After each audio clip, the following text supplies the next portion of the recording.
2 millions. Je vais faire quoi? Je vais payer le terrain, les tôles, le ciment, les fers, le gravier, tout le sable fin, le sable sanara. Nous sommes au village Kolmelen, à quelques kilomètres de la ville d'Obala, dans le département de la Léquié. Les populations s'insurgent contre le processus d'indemnisation relatif aux expropriations en cours en vue de la construction d'un échangeur sur la nationale numéro 4. On avait donné le délai pour casser, mais les gens étaient déjà en train d'enlever leurs choses dans les maisons. Et subitement, l'engin vient, au lieu de commencer peut-être avec les forêts, ils ont préféré commencer avec des maisons pour casser une maison d'une vieille mère qui y avait encore tout dedans, sans rien enlever, alors que les autorités étaient là. On a demandé que non, il y avait encore ces choses dedans. Ils ont donné l'autorisation de casser, comme vous voyez, broyer tout ça comme ça là. Vraiment, je ne sais pas comment nous on peut faire.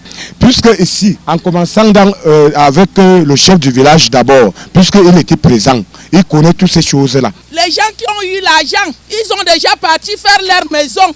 Nous qui n'ont rien eu, on n'a rien, on n'a même pas les terrains. Nous sommes comme ça et on vient nous casser. Je suis tellement dépassé qu'en nous déguerpissant, on n'a même pas pu me donner 2 millions de francs. J'ai eu 1 943 000. Je ne pouvais plus me reconstruire ailleurs. Donc, avec sous pression, vraiment, ça nous fait un genre qu'on est dans un départ. Je suis dans un départ sans destination. Ma famille est sans destination et moi-même en même temps. Vous voyez ça? On m'a donné 1 million pour cette maison. 12 mètres sur 13, 10 chambres, un salon crépi cimenté. Regardez comme derrière moi là, voici mes 2 maisons qui ont été indemnisées à 900 000. 900 000. Jusqu'aux tombes, 5 tombes, tout ça est dedans. Y compris mes plans, 900 000. Je n'ai ni recasement, je n'ai ni terrain. 900 000 ne pourront même pas d'abord ressortir l'une de ces 2 maisons là. Après moult concertations et le passage de plusieurs commissions, ces populations estiment que leurs droits ont été bafoués et leurs maisons sous-évaluées.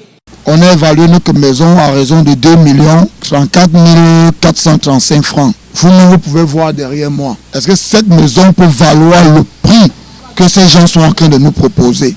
Les conditions dans lesquelles on vient nous exproprier ne nous arrangent pas. Ce ne sont pas les conditions humaines.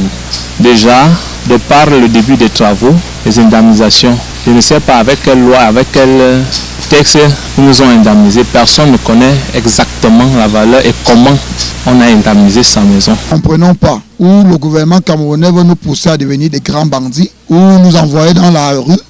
Nous ne comprenons pas jusqu'au jour d'aujourd'hui. Nous avons fait plusieurs requêtes, parmi lesquelles nous n'avons jamais eu de suite. Et devant le préfet de la Léquié, il nous a fait comprendre que nous serions encore là où nos aïeux sont venus à la traversée. Et c'était des réponses vraiment qui nous ont frustrés, des moqueries. C'était grandement des moqueries pour nous. Pour ces natifs d'Nkolmelen, les évaluations effectuées par les différentes commissions manquent de transparence. Certains parlent de clientélisme et de corruption. On a cotisé quelque chose pour donner au chef de l'État pour les recevoir après la commission. Mais moi, je leur ai dit que là où je suis là, je n'ai rien d'autre. J'avais me manqué là, j'ai cueilli beaucoup. Je leur ai donné un bassin.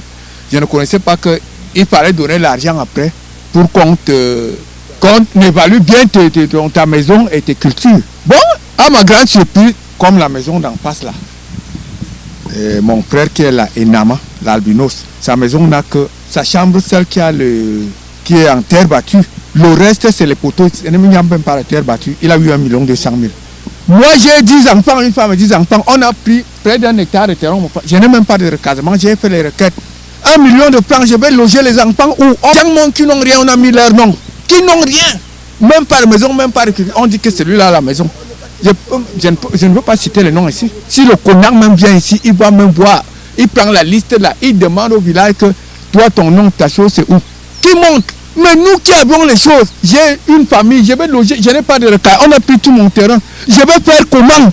Dernièrement, l'autre commission est venue, deuxième commission est venue. Ils ont pris, il y a une maman là en bas, ils ont pris 140 000 pour que l'argent achète l'argent.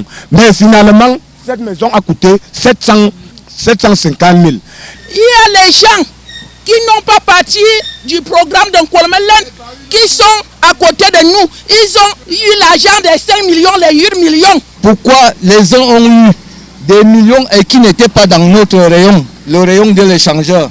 Où va donc ce Cameroun alors? Ces populations appellent les hautes autorités à revoir leurs conditions, car développer c'est bien, mais protéger les populations de la précarité, c'est encore mieux.